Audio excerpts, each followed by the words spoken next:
Let's get into this one. 2 weeks ago, when the Packers were sitting at 4-6, Aaron Rodgers didn't tell us to relax this time, but instead he came with a bold prediction. I feel like we can run the table. They've been undefeated since, but Sunday is going to be a tough test when the Seattle Seahawks and the Legion of Boom come to town without Earl Thomas. They've won 4 of their last 5. Green Bay is 2 games behind Detroit in the NFC North and has gotten back into the wild card chase where it trails Tampa Bay 1 game. Seattle battling Detroit for a first-round bye. Stephen A. Smith, who would you rather have in this game, Russell Wilson or that bad man Aaron Rodgers? Well, there ain't nothing to talk about here. I mean, I don't give a damn what struggles the Green Bay Packers are having. I'm going to say it for you again. He's a bad man. I'm talking about Aaron Rodgers, okay? This is a bad year, all right? This is a struggling year. I mean, they're 6-6 after all, Max. Didn't you know? They're just 6-6. They're some average team, and I guess that means Aaron Rodgers is an average quarterback. Let me look at the numbers here. These are average numbers. I mean, 12 games, okay?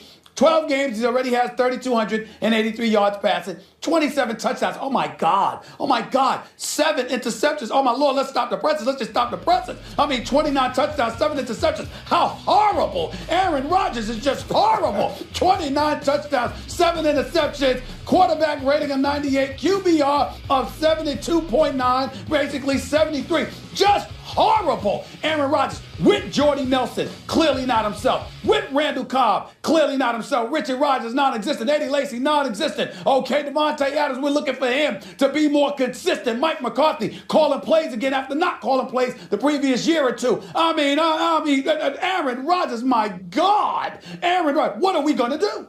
What are we going to do? Aaron Rodgers must be awful. You think? Stop the nonsense. This is a bad brother. Personal problems, everybody getting in his business, his damn brother betraying him, going on national TV talking about family business and all of this other stuff. This dude still finds a way to go out there and perform like this. He is such a bad man that even with those numbers that I sat up there and said, we're still thinking it's average. Why?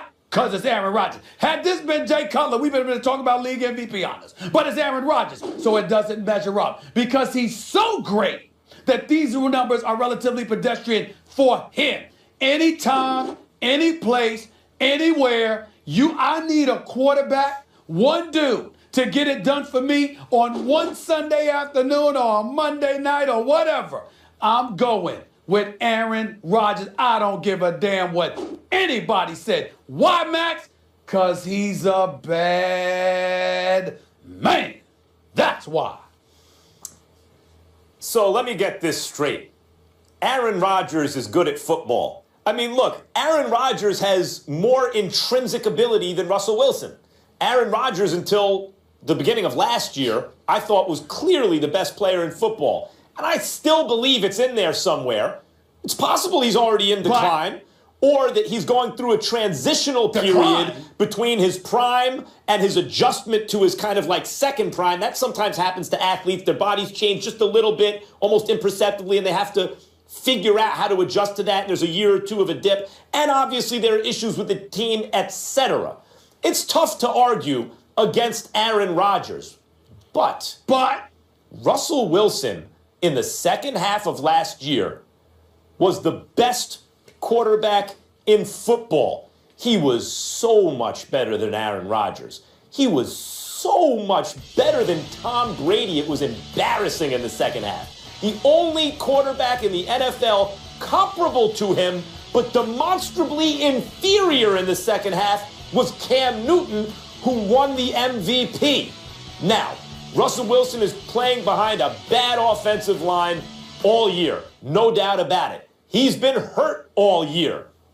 And in fact, I think that there's actually an argument for Russell Wilson, not that he should be the MVP at this point, but that he deserves some consideration for keeping his team among the elite when he's been hurt, and maybe shouldn't have even been out there, when he's been playing behind that bad offensive line, etc. But Russell Wilson is a guy now entering his prime. And Aaron Rodgers, whether he's exiting it or adjusting or the team's just not as good, is clearly not as good as he was. I mean, not just all this year and last year. It's last year, too. It's almost 2 years now that he hasn't still excellent because he's arguably the greatest ever when he was at his best, but not the same guy over the last 2 years. Still elite, not quite the same guy as Russell Wilson's entering his prime. And then you factor in, if you ask, who would you rather have, what defenses are they facing? How about the Legion of Boom? How would you like to face? You want to face the Legion of Boom with Aaron Rodgers or that Green Bay defense with Russell Wilson? I'll take the Green Bay defense with Russell Wilson, and the answer for this game is Russell Wilson. Well, I get where you're coming from in terms of taking Russell Wilson against the Green Bay defense, because one would argue Green Bay doesn't have a defense, not with that pathetic, awful secondary. You're absolutely right about that. But I guess my mentality is if I need a quarterback for one game, I'm going with Aaron Rodgers all day, every day, because he's a bad boy. It's just that simple. I think he can scramble almost as well, not quite, but almost as well as Russell Wilson. I think he can throw the football considerably better than Russell Wilson. A matter of fact, I believe that if Aaron Rodgers had a Doug Baldwin, if Aaron Rodgers had a Jimmy Graham, if Aaron Rodgers had dudes that showed up like that, he'd be throwing about 45 to 50 touchdowns and still wouldn't crack 10 interceptions in a season. That's how bad this brother is. Aaron Rodgers is a special dude. All of this stuff or this epitaph, people are mistaken. This dude is on another level. It's just that they got a whole bunch of problems in Green Bay that are not his fault. I don't care what anybody says. But it's difficult to imagine Green Bay. If you like Green Bay in this game, it's because it's difficult to imagine them falling under 500, not making the playoffs because Aaron Rodgers is their quarterback. He's that great. Even over the last 2 seasons, he's that great. Russell Wilson has been over the last now full season, if you take the second half of last year and so far this year, when you consider the production in the second half of last year and how he's kept this team together this year, forget about the stats this year, just the fact that they've won with him on the field, in spite of the fact he shouldn't have been out there, in my opinion, a couple of games. I don't know if there's been a more valuable player in the NFL over that entire time than Russell Wilson. Okay, no more hypotheticals, gentlemen. Seattle's favored by 3. Who you got winning this game, Max? Seattle. Easily for me, Seattle, because I think Green Bay's defense is awful. It won't be Aaron Rodgers' fault. He'll do what he can, but the Legion of Boom is still lethal, and Green Bay's defense, meaning that secondary primarily, is absolutely positively non-existent. Not only do I have no expectations for them, I have no respect for that secondary right now. What I saw against the Washington Redskins a couple of weeks ago, it affected me so greatly. It's one of the rare times I watched a team and looked at a secondary and said, I'm really not sure these dudes belong in the NFL. Sam Shields been out all year. He's hurt. But there's no reason on earth that a secondary should look as bad as that secondary look. At least with the Jets, we saw them tanking. We saw them give up and just not care. Green Bay cared. They just had a flagrant inability to do anything. I think Alabama and Jalen Hurts as a freshman would have went up against and boded well against that Green Bay secondary that I saw against the Washington Redskins a few weeks back. It was that bad. It was that bad. All right, no Earl Thomas. We'll see if Aaron Rodgers can take advantage of that there. But we're going to take a hard left turn right now, because up next, we want to get into a serious subject with the Giants. And running back Nikita Whitlock had his home vandalized twice with racist graffiti. His teammate Victor Cruz had some strong comments on that situation yesterday. Take a listen. We'll react after the break. Giants fullback Nikita Whitlock's home was robbed on Tuesday night. And Whitlock told WCBS TV that burglars scrawled items that included a swastika, the letters KKK, and the phrase, "Go back to Africa," in Trump spelled out on the walls. Whitlock's teammate Victor Cruz had this to say about the incident. There's a certain mindset of a person or of people that follow Donald Trump. If you listen to anything that he says, if you listen to the comments that he's made about women, or the comments he's made about minorities, or the comments he's made about, people that he feels are somewhat of lesser value, they haven't been positive. For someone to vandalize someone's house and write Trump's name or whatever they wrote on the walls is just proving that exact fact that I'm saying, that people that may follow him aren't necessarily the most positive people in our communities. Max, is Victor Cruz right? Yep. Of course he is. Look, I know, forgive me for those who come to sports to escape the real world. I get that. I'm sympathetic to that idea. And as a consumer of sports and sports talk, sometimes when this stuff goes on, as a consumer, I'm like, okay, I just want to escape and talk about the game. But here's the intersection of sports and life and real life, and in this case, politics. Fact of the matter is that Donald Trump was endorsed by the Ku Klux Klan. That's a fact. I'm not making that up. And that there was an appeal to white nationalists. How else can you say these things? And that this is not the first time that something like this has happened since the election, and some reference to Trump was made, Trump country, Trump's America. And to Donald Trump's credit, he did, in a nationally televised broadcast, at one point say it should stop. That's terrible. But a couple things need to happen. Either he needs to do that every time something like this it becomes public information, or if the idea is this is happening so much that he couldn't possibly, then he needs to address that too, doesn't he? I agree with Victor Cruz. I don't disagree with a single word that you just articulated, Max. You're right. But I'm not going to stop there. See, the only issue that I have with what Victor Cruz said is that it implies that this stuff came about because of Trump's rhetoric and his willingness to appeal to that base. I would argue that clearly it existed long before Trump ever decided to run for the presidency, and it certainly was put on display when we had President Barack Obama inaugurated in 2008. We saw an elected official scream, "You lie," very, very disrespectful towards our president. If I remember correctly, that elected official was from South Carolina. We saw and heard our first lady and the first family compared to apes and beyond.